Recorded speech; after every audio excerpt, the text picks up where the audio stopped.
tukajifunza kwamba kuna furaha ya muda mfupi na furaha ya muda mrefu. Tukachambua huko, tukaja vyanzo vya kupoteza furaha katika maisha ya mwanadamu.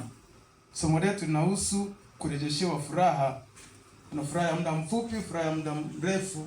Furaha ya muda mfupi tukasema ni ya vitu vile ambavyo vinafurahisha mtu kwa muda mfupi, ambavyo vinaonekana lakini vikipotea na furaha ya mtu inapotea. Lakini furaha ya muda mrefu ni ambayo mtu anayo ya ndani ya kupitia Roho Mtakatifu, ambayo hiyo haijalishi hanavyo, anasimama katika Mungu.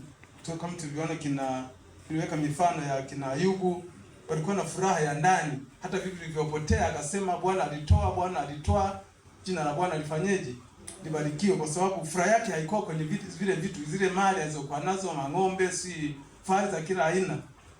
Ilidhihirishwa kwamba alikuwa na furaha ya ndani. Lakini mkewe alikuwa na furaha ya nje. Tunaona vilipopotea vyote, akaanza kumwambia, kwa nini usimkufuru Mungu kafa?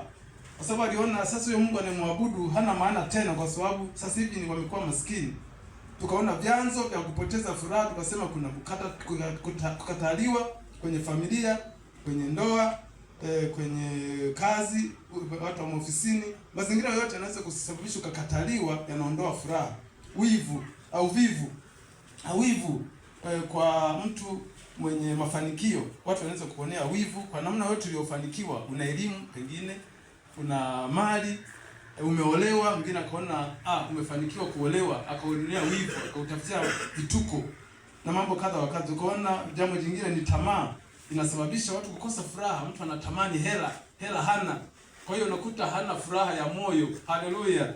Kwa sababu tumaini lake anataka akipata hela si afanye nini, yana mambo mengi kichwani anayowaza kuyafanya, lakini kwa sababu hana hela, basi furaha yake inapotea.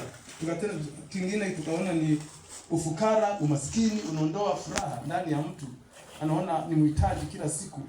Lakini pia magonjwa tukaona yanaondoa furaha, misiba inaondoa furaha, dhihaka zinaondoa furaha, na kukosa pengine uzao, kukosa mtoto. Tunaona kina Hana, tunaona kina Sara ambao walikosa watoto tangu mwanzo. Wako watu wengi ambao hata sasa, watu ambao wamekosa watoto kwa muda mrefu, furaha haipo kwa sababu ya masimango wanayopata kutokea kwa ndugu. Sasa leo tunaona gharama ya kurejesha furaha. Haya yote mtu unaweza kuwa nalo moja, mawili, hayo tuliyosema vyanzo vya kutoa furaha, si ndio? Unaweza kuwa nalo moja, yakawepo mawili, matatu yanakugusa. Lakini sasa tunatafutaje kurejesha ile furaha ndani ya maisha yetu? Kama tumepatwa na hayo, au ikitokea umepatwa na hayo, kuna gharama ambayo nakutaka uifanye ili ile furaha irejeshwe. Haleluya, amen. Furaha hivi ina gharama ya kuifanikisha.